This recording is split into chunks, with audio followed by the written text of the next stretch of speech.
generar la apariencia de un régimen constitucional en términos garantistas, pero que no lo son, porque el tipo de, como digo, de constitución lo que hace es enmascarar, ¿no?, un régimen que es de otro tipo.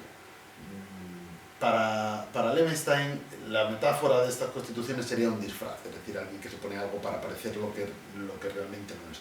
Entonces esto se utiliza en regímenes autoritarios que aprueban una constitución y la constitución, pues a lo mejor trata de reconocer derechos, pero son más los límites que los derechos, o estos derechos vienen luego, se proclaman de una manera retórica, pero no tienen ninguna garantía, o se pueden suspender, etcétera, etcétera. Así pasaba, por ejemplo, en España durante el régimen franquista, ¿no?, en el periodo franquista, como veremos en el próximo tema.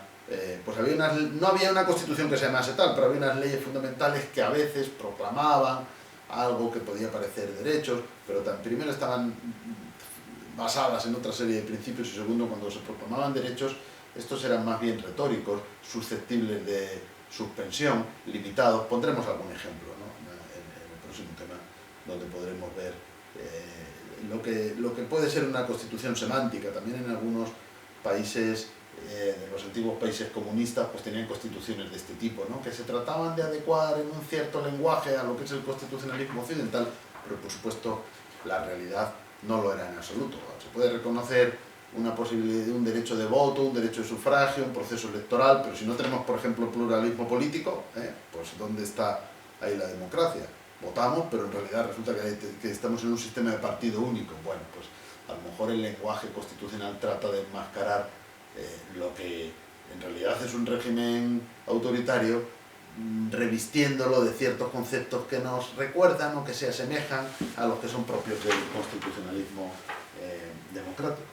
Muy bien, y nos quedaría la última pregunta del tema, bueno, la penúltima, que es la reforma constitucional, y luego unida a esta veremos la cuestión de las vías de evolución. Sobre la reforma ya hemos dicho algo, y luego en un tema posterior vamos a ver la reforma de la Constitución española de una manera mucho más detenida. Ahora podemos recordar,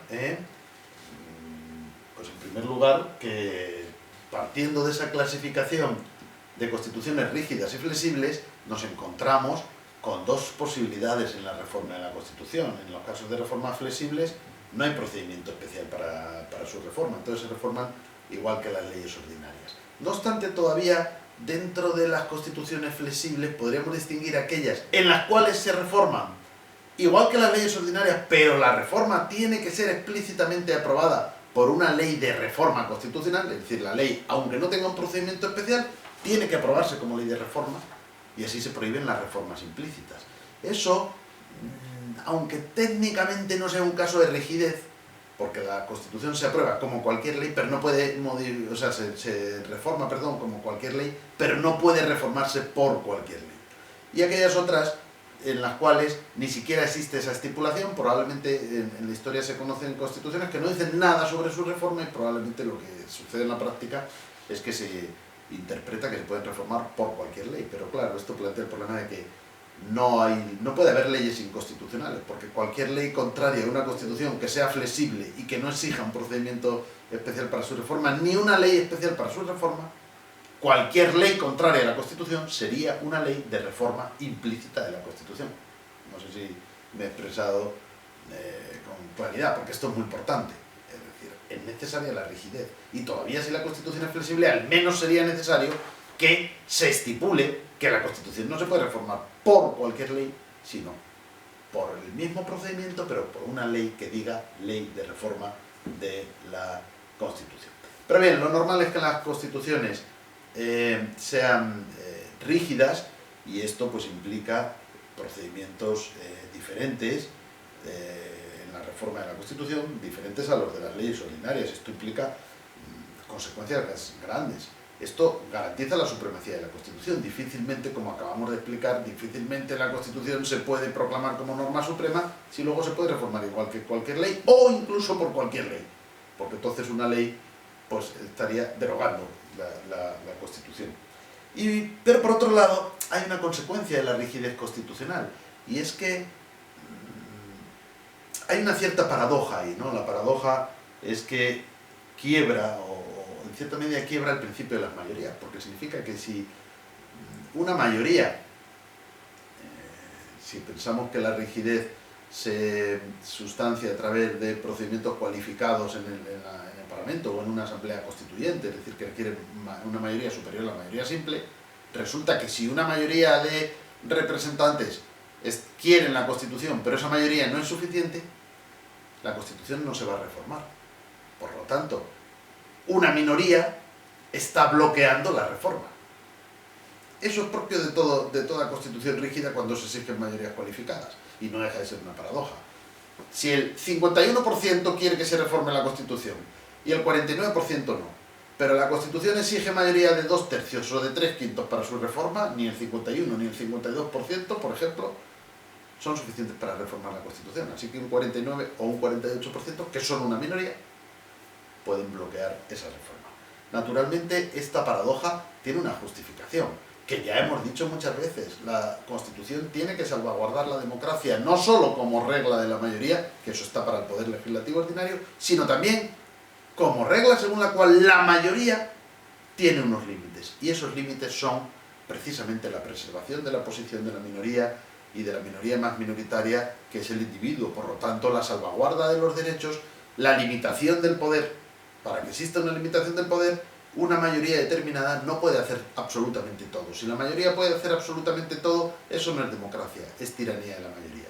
Por lo tanto, la Constitución es un pilar importante de la democracia, aunque, por su especial rigidez, supone una excepción a la regla de la mayoría, que es la habitual en democracia. Esa es la paradoja.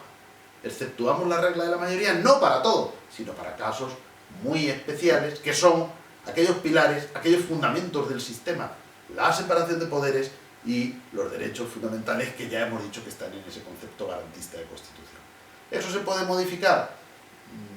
En la medida en que la Constitución, aunque sea rígida, no prohíba su reforma, o no prohíbe la reforma de algunos artículos, se podrá modificar, pero por lo menos se garantiza esa especial rigidez constitucional. Y ahí entraríamos precisamente, los mecanismos de rigidez constitucional ya han sido mencionados antes, cuando hablábamos de las constituciones rígidas. Son 3 tipos de mecanismos y simplemente los recordamos. Posibilidad de mayorías cualificadas en el Parlamento o en la Asamblea Constituyente, si es que hay unas Cortes o una Asamblea específicamente constituyente para aprobar la Constitución. Toda mayoría superior a la mayoría simple es cualificada. O la existencia de referéndum, o la obligación de que cuando un Parlamento aprueba una reforma constitucional se disuelva, se convoquen nuevas elecciones y sea el siguiente Parlamento mucho más cercano al sentir popular de ese momento, a la voluntad popular mayoritaria de ese momento, sea el siguiente Parlamento que técnicamente ahí sí pues estaríamos hablando de una asamblea o de un Parlamento constituyente, ¿no? el que apruebe esa reforma. Por supuesto que todos estos mecanismos se pueden combinar. Como veremos, la Constitución española, por la vía grabada, combina todos estos mecanismos: mayorías cualificadas, disolución de las Cortes y, por supuesto, una posibilidad de referéndum, que a su vez el referéndum puede que baste, o sea, que sea un referéndum sin más, donde una mayoría de votos sirva para aprobar la reforma constitucional, pero a veces se puede exigir también mayoría cualificada en los propios ciudadanos, o bien que participe un número de personas en el referéndum para que esto lo ratifique, o bien que el número de votos sea, pues a lo mejor de una mayoría cualificada o de una mayoría absoluta, es decir, que el número de votos a favor tenga un porcentaje determinado. En otros casos, simplemente el referéndum se quedaría aprobado por mayoría simple. Bien, esto no me importa haberlo repetido porque es importante.